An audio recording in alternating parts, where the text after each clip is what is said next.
There are 16 counties in the state of Maine. We learn them here in elementary school, but what they don't teach us is that one of them stands apart from the rest. Perched directly at the top of Maine, Aroostook County, known simply as the county, is the second largest one east of the Mississippi. Things are different up here. Rolling hills of forests and fields create a gentle landscape where the towns are grids, and the potato, not the lobster, is the food most entwined in the regional identity. But Aroostook is in many ways what Maine brands itself to be, a gem of nature where hard-working people make a living for themselves in small, intimate towns. It's never easy, it's cold, and it's far from population centers. Similar to much of rural America, the population has been declining. But they persevere and bring with them endless stories. Up here, in Maine's Great White North, lies a town so captivating, so integral to the identity of the county over the past 75 years as to dictate the course of its population patterns. This is the story of an Air Force base and its impact. Of a town and its county fighting for prosperity. Maybe that's all we were ever capable of. Limestone, Maine is like no other town. It has been through triumph and heartbreak, handled growth, withstood loss. It is, in every way, an embodiment of ourselves.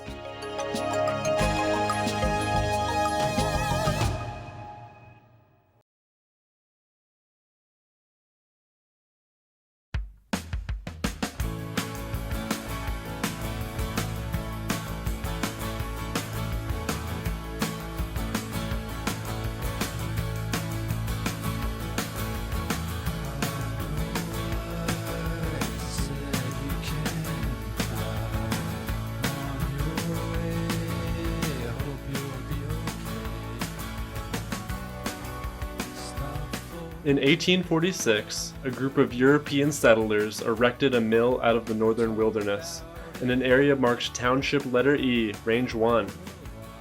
The township was built up around the mill, and in 1869, Limestone, Maine, named for deposits of the rock nearby, became incorporated as a town. Agriculture went on to become the dominant industry, centered around the potato. By the early 1940s, Limestone was a tranquil farming town of about 2,000 people.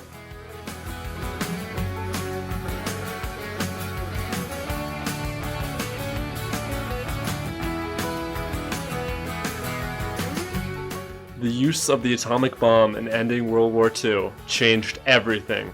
Never before could such destruction be wrought so extensively in such a short period of time. And with the advent of the Cold War and the Soviet Union's new status as enemy number one, geopolitics were changing. Aroostook County is many things, but what isn't immediately obvious is that it is the closest point in the continental United States to Europe, and thus the USSR.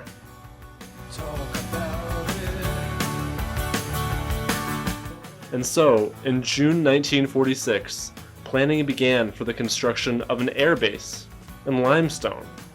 Limestone Army Airfield was the first U.S. air base built from scratch following the Second World War. And this wasn't just some small installation.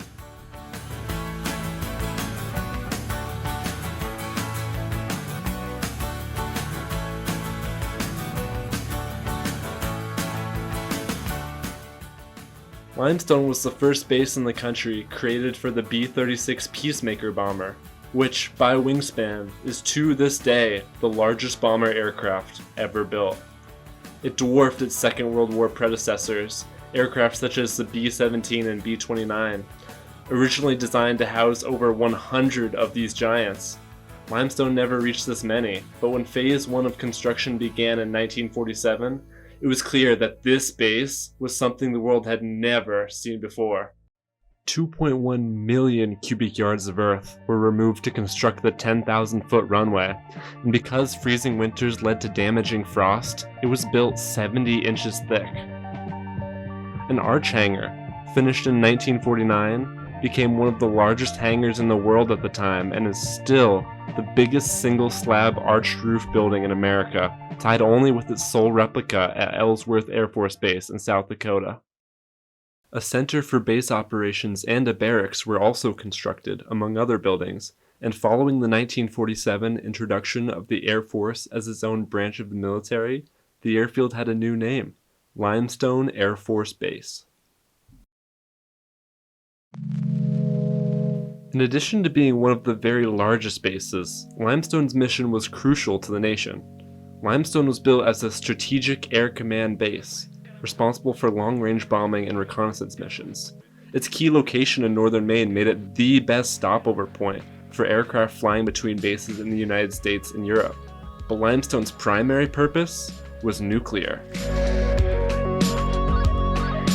In 1953, the year Dwight Eisenhower took office, his administration began a policy called the New Look, which emphasized increased use of nuclear weapons as opposed to conventional means when it came to the country's defense. Eisenhower thought that he could maintain peace and the US's strength by deterring the Soviet Union from attacking through the use of a large bomber fleet capable of dispatching deadly nuclear payloads over Soviet territory. This doctrine of massive retaliation both allowed the government to spend less on the traditional military and vaulted the Strategic Air Command directly into the heart of US strategy during the Cold War. For the first time, nuclear weapons became the major component in US defensive thought, but to be an effective deterrent, these weapons had to reach Russia. Guess who was in charge of delivering them?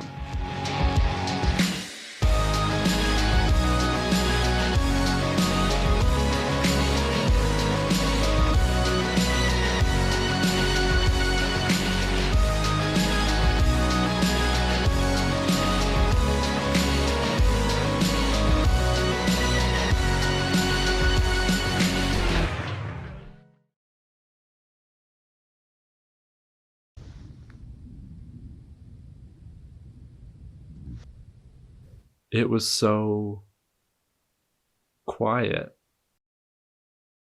When I went on the base, it struck me immediately. The whole thing is surrounded by woods, and the nearest town center, Limestone, is about 4 miles away. In this particular corner of the country, there are few cars and little urban development to interrupt the peace. The nearest major highway is across the border in Canada, and the nearest interstate is over 50 miles away. Sometimes, it's just you. In calmer moments, when the birds stopped chirping and the wind died down, I heard nothing. I was lost amidst this old airbase, this monument to the advance of our technology, to our courage, and to our tribalism, once capable of raining destruction from above, now lying spent and worn. This base gave all it had. Maybe it just needs a rest. But rest or not, this base has magic. Maybe it's the people I spoke to. Maybe the aura of buildings that know they have won. But it was unlike anything I've felt before.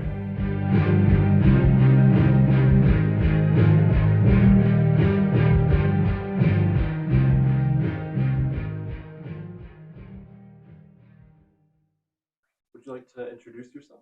Hi, my name is Hilda Michaud. I grew up in Caribou, Maine, and that was very near Limestone. They built it in 1947. It took them 4 years. So when it opened, I was in high school. And so I got to hear all about this Air Force Base. Before, Limestone itself was a very small town, one little street, Main Street. So for 1 whole year, I taught at the elementary school, and it was really unbelievable. It was different from teaching in a public school because you'd have a whole group of children, and then a squadron might move out, and your classroom would empty, and then a new squadron would come in, and you'd get all new students, and you'd have to start all over again. it was enormous. It was just the biggest, it was the biggest Air Force base of all bases. It changed the whole mindset of Aroostook County, because we were just little small potato farmers, quiet, and all of a sudden this big place is built up and all these people from all over the United States are living there. I can't even describe it to you. If you parked outside the base, you'd look and you'd see these huge hangars. But if you drove on the base, and you could actually be there and see those huge airplanes, it was unbelievable, really. It was really, really an exciting time for northern Maine, yeah.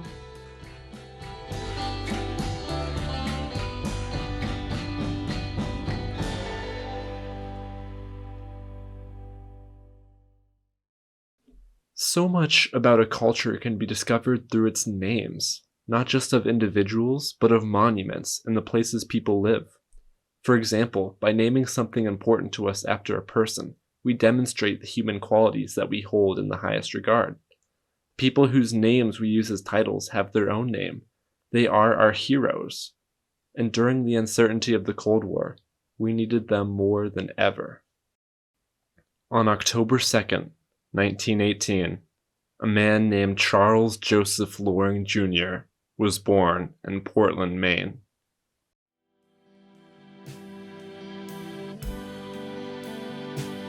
During World War II, he joined the Army Air Forces, flying missions over Europe in his P-47 Thunderbolt. On Christmas Eve, 1944, Loring was over Belgium, attacking targets on the ground, when he was struck by anti-aircraft fire, downing his plane. For the next 6 months, he was held prisoner by the Germans, finally being freed with the end of the war. It's tough to describe what it's like to be a prisoner of war. You are, in your totality, at the mercy of the exact foreign party you have dedicated so much to fighting against. It's not something that just leaves you. Loring's father remarked later, "Charlie was a stubborn man. He said he would never be a prisoner again."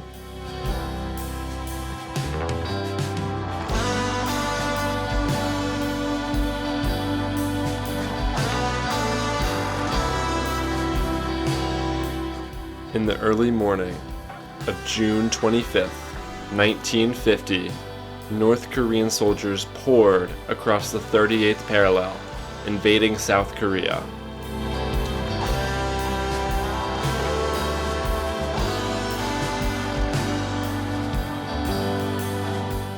"29 months later, on November 22nd, 1952, Charles Loring was commanding a flight of F-80 fighters when, over the radio, he learned the location of an enemy gun battery besieging friendly troops.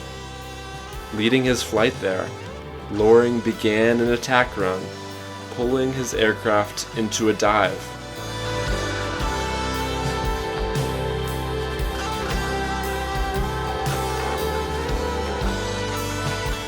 On his descent, he was met with fierce and accurate anti-aircraft fire, striking his plane's fuselage in multiple places, but he kept pushing.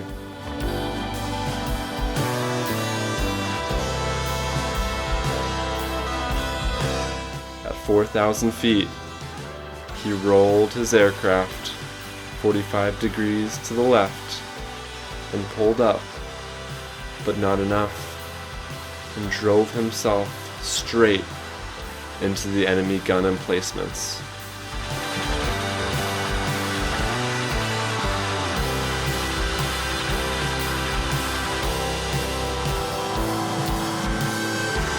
Think of the people you know who are so vital, so full of life, as to break the bounds of what you thought you knew it meant to be a human being. These are the people of our lives. Never let them be forgotten.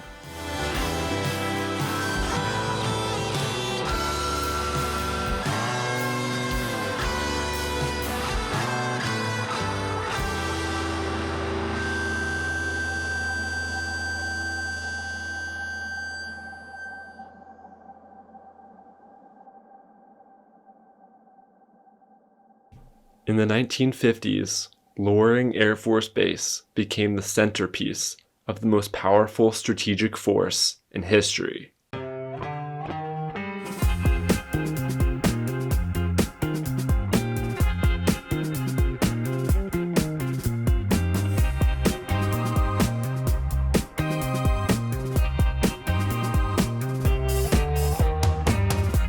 In 1951, construction began on the first operational storage area for nuclear weapons in the country. Caribou Air Force Station operated independently from Loring for 11 years, having its own barracks, offices, and warehouses. But the core of this facility rested in its 28 storage igloos. Able to equip bombers at Loring on short notice, these storage bunkers made the base the first installation with both access to nuclear warheads and the means of delivering them. And there were plenty to deliver. During Eisenhower's presidency, the US arsenal of nuclear weapons exploded. By 1961, there were over 20,000 stockpiled, about 90% of all warheads in the world. With the nuclear arms race in full swing and the new look shifting US strategy, Loring was more important than ever.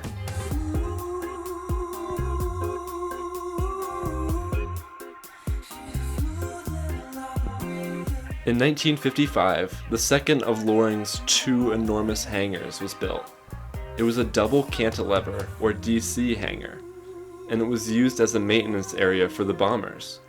It could hold 5 B-36s, but these aircraft were soon on their way out. In 1956, the first B-52 Stratofortress, christened the State of Maine, arrived. This new swept-wing jet bomber took up the mantle of deterring the Soviet Union in earnest. It could fly higher than the B-36, over 200 miles per hour faster, and it could be refueled in midair.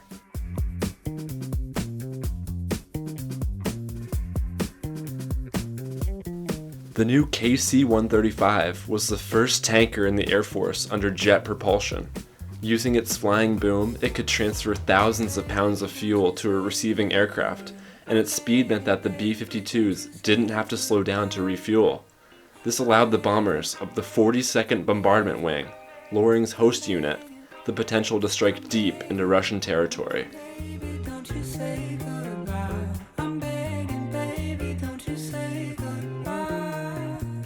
With the arrival of these new tankers at Loring in 1957, the base became home to the first fully jet-powered bomber-tanker unit in the Strategic Air Command.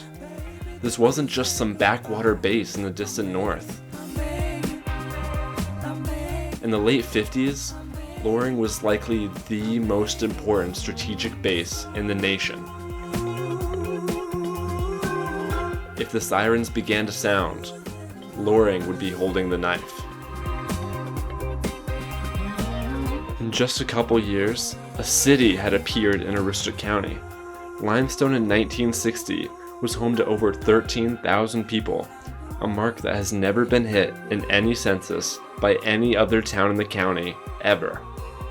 Just 13 years ago, Limestone barely registered. And it's important to remember that all of this happened in Maine. This isn't New York or California. In 1960, Maine had less than 1 million people. In the same state that you could enjoy Acadia National Park, the United States Air Force could end the world. There is only world peace where there is power to preserve order among nations. And the retaliatory power of the Strategic Air Command of the United States Air Force is the greatest deterrent to general war there is in the world today. Its nuclear-armed bombers and missiles stand ready to counterattack any aggressor unwise enough to start a general war among the nations of our world. What would a nuclear conflict at Loring look like? Well, the first thing you'd hear would be the klaxon.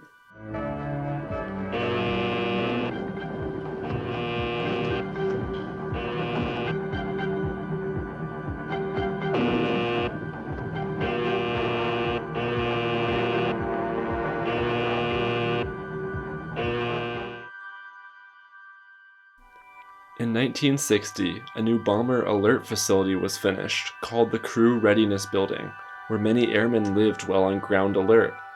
Loring, like bases across the country, kept a contingent of its bombers and tankers on ground alert at all times, crews ready to make for their planes at a moment's notice. With the klaxon, those in the building would rush out to their waiting aircraft on the alert apron, pre-loaded with live nuclear warheads. From there, they would taxi the short distance to the runway and launch as fast as possible. In the early 1960s, nuclear missiles had become the major threat to bomber deterrence, as they took only minutes to reach and destroy their targets. An Air Force study in 1964 reported that the warning time at Loring, the time between first knowledge of an incoming strike and the moment the base would be destroyed, was only 14 minutes and 16 seconds. In these 14 minutes, as many aircraft as possible had to be capable of getting airborne. To achieve this, minimum interval takeoffs, MITO, was introduced, using water injection in the engines to get aircraft airborne in 15-second intervals. Each plane had to take off directly into the turbulence and water injection-induced black smoke of the previous aircraft. But no matter, you have, 10 minutes left. You'd better go.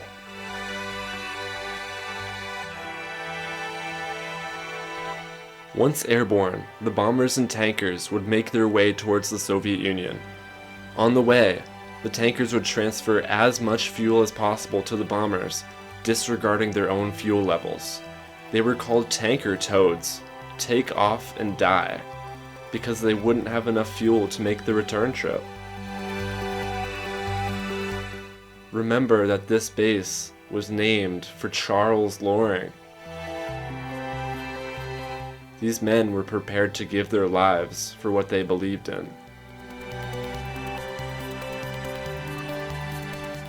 From there, the tankers would turn around with what fuel they had left, their crews attempting either to ditch or bail out, while the bombers flew on, emptying their payloads over the Soviet Union.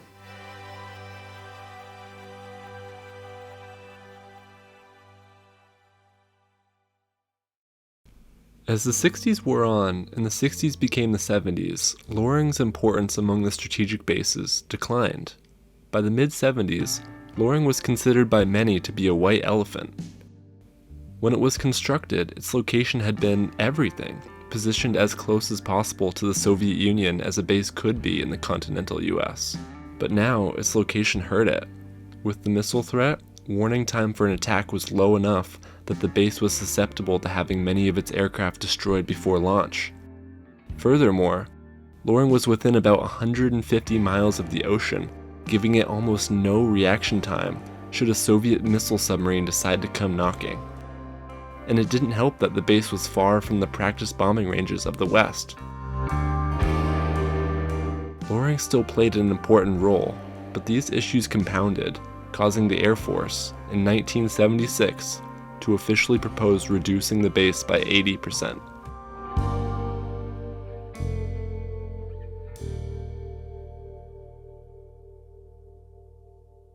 Although 3 years later the Air Force abandoned their proposal, a message had been sent: we don't need you anymore. Over the course of these 3 years of uncertainty, retail sales were lower, property values had dropped, and investors decided against spending in the area. In an effort to stop the closure, Maine Senators Edmund Muskie and William Cohen included a rider into the military construction bill that prevented money from being spent to reduce Loring. This was political pork, though it is true that these senators understood the seriousness of this situation for the county. In the early 1980s, President Ronald Reagan commenced the largest peacetime defense buildup in history. Between 1980 and 1985, military spending doubled, increasing from $143 to $287 billion. And amazingly, right after Loring nearly closed, it was decided that the base would be strengthened with millions invested into housing renovations and facility upgrades. And in 1985, a second runway was completed, making Loring one of only 3 bases in the Strategic Air Command with 2 runways. Aroostook County had endured 3 years of uncertainty, but now it could be sure that it had secured its airbase for years to come. Right?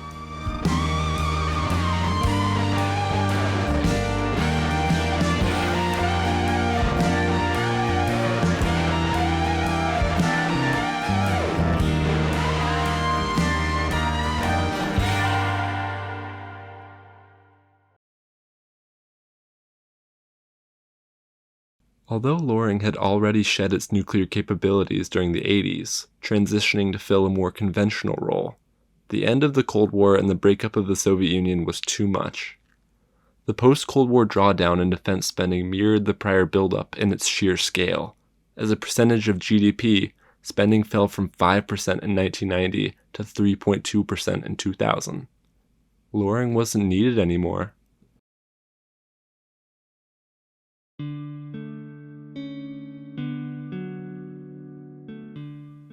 It's difficult to grasp just how important this base was to Aroostook County. At the time, 1 in 6 jobs in the county were bolstered by Loring. Millions of federal dollars came in each year through payrolls and investments into the base, the government spending money throughout Maine to support this. This base had been here for 4 decades. It couldn't just close, but it did. In 1991, the Base Realignment and Closure Commission recommended Loring for deactivation, and on September 30th, 1994, the base closed for good. How do you reckon the removal of something that would have such serious consequences for an area with the fact that it is no longer necessary? What do you do when your industry leaves? So it's Cuppy, C-U-P-P-Y, Johndro, J-O-H-N-D-R-O. I'm the secretary for the Loring Air Museum. So I got here in '87, and I was stationed at what used to be the old hospital. When I left Lackland, they said, here's your orders, you're going to, and I'm like, Loring Air Force, where is that? And I had no idea where it was. I would just walk across the street, go shoot my x-rays, and then go back to the dorm. Sometimes I'd sleep on the x-ray table, just so I didn't have to leave and go through the snow, because it was cold when I got here. I landed here, it was minus 10 degrees. I left San Antonio, it was 90. It was a 100-degree difference in one day.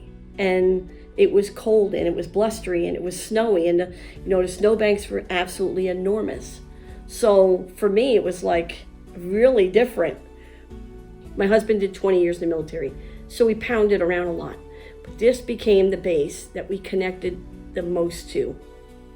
We got to know different people. We interacted with officers because, of course, their kids were involved. Not usually back then was a no-no, but then it became secondhand. You knew somebody by the name of Will and not officer or sir, which was kind of different. But then in '92, the hit truly came. It devastated Limestone. You got to remember, a lot of people in the local area depended on Loring for their financials, for coming onto the base and having a secure job. And people worked here all the way from Fort Kent, Maine, down to Island Falls. And they would commute in every day to Loring. It devastated towns. Fort Fairfield almost literally closed up because the majority of that base had a direct connection. Aroostook County wasn't tiny. In 1990, it was the 6th largest county by population of Maine's 16. But between 1992 and 1995, Loring's closure caused the county to lose over 10% of its population, far more than any other Maine county during the period.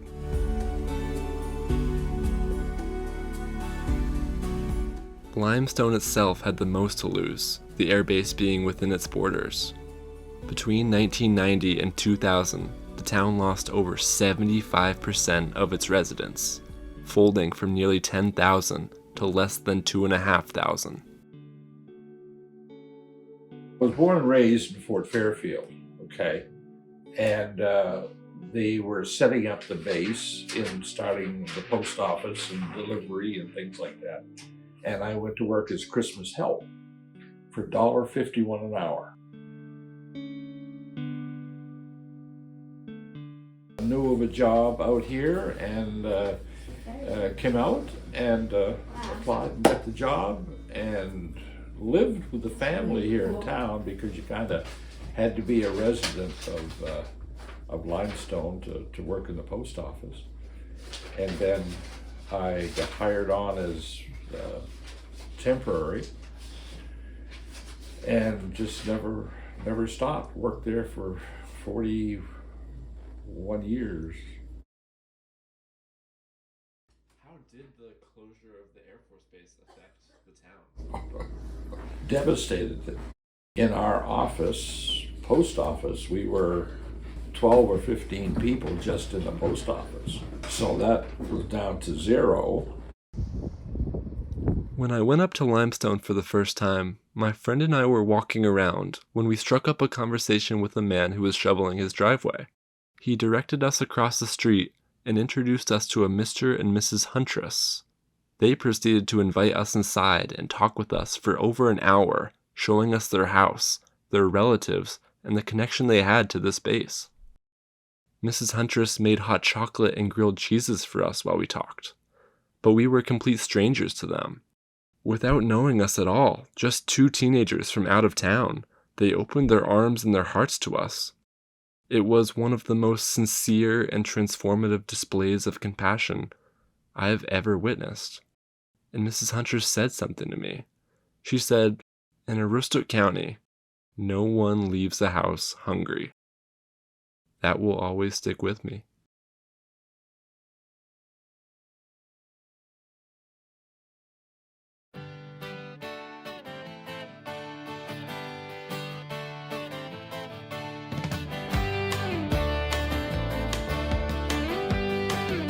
For 2 days in August 1997, Limestone became the largest town in Maine.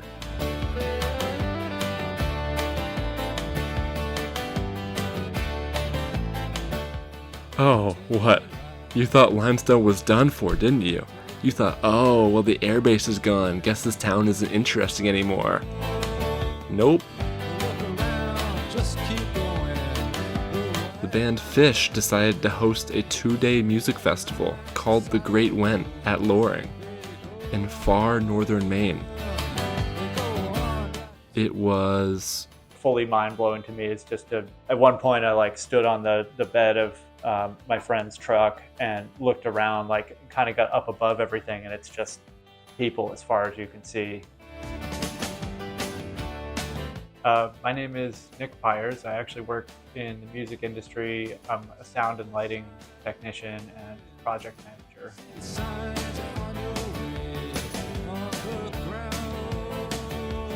Every other festival that I've ever heard of has multiple bands, and sometimes 60 or 70 bands playing over the course of 4 days on multiple stages. So Phish, after touring in Europe, they were like, what if we just did it with just us? Just one band, and we just play for as long as we want. We basically create this city where we have our own rules and our own kind of way of doing thing, where our community of people can just kind of do their own thing without the outside world kind of interfering with the experience. What if we just went to one of the most remote places that we can find in the US that people can still get to, and just see how that would feel to set up this big thing so far away from any major city. Some of the other things were just at one point during kind of one of the mellower parts, they had the lighting director turn off all the stage lights, and it was a full moon, and so there's no lights anywhere around, and just how dark it was when they did that, because it was in such a remote place. There's no light pollution in the city nearby or anything. Just that contrast was pretty memorable as well. It was an interesting place to be, and it was incredible how small that town is. And on the drive-in, we probably saw every official resident of Limestone sitting in their front yard in lawn chairs watching us come in. But it was cool. People had signs like welcome fish heads, and people were like waving and everything, and like it was just a really like welcoming town. An estimated 70,000 Phish fans were present on the 2 days of the festival, having made their way up to the old base. And then guess what? They came back and did it again. Twice. In 1998 and 2001. Nothing was like it.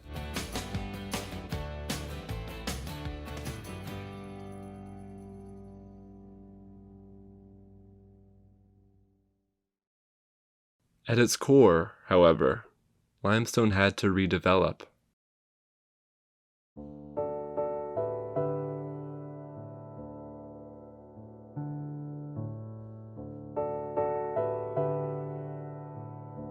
My name is Jonathan Judkins. I was born here in Aroostook County. I was hired most recently as the Director of Finance and Accounting for the Loring Development Authority of Maine, which is a quasi-governmental agency responsible for the maintenance and facilities here at the former Loring Air Force Base. As of January 1st, I was promoted to President and CEO. I am incredibly humbled. I'm committed to seeing it succeed, as well as seeing Maine succeed because of it. Loring Development Authority, or the Loring Commerce Center, has gone through a number of redevelopment efforts over the years. A lot of them have focused around key businesses, some timber production, the production of aircrafts, the production of military-grade equipment.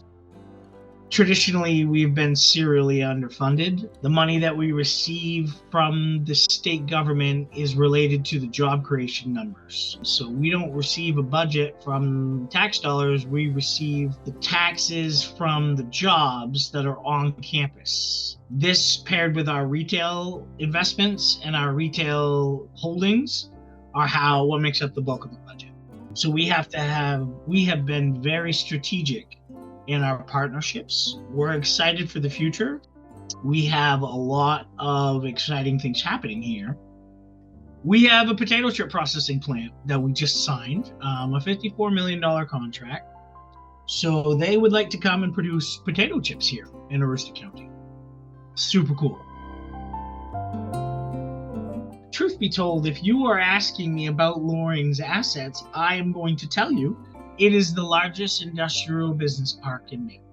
It is an hour and 40 minutes from one of the largest commercial shipping ports in Canada that ships cargo all over the world. It's got an infrastructure including rail, electric, and a pipeline. It should be a slam dunk. The only explanation for the lack of development here is people. They don't know enough about it. They haven't been here. They don't understand when I say, hey, I can put 50 buildings on a section of that runway and still have enough space to land a B-52. This will be a different conversation in 5 years from now. Drawing business to Limestone is very important. Issues do pop up, including the presence of forever chemicals on base and nearby, as well as disagreements over assets such as the arch hangar. But Limestone has a brighter future ahead of it. Several new and ongoing projects are taking place at Loring, including certification to become an airport, the launching of satellites, and energy production. Limestone is not just some hapless community that lost its major employer.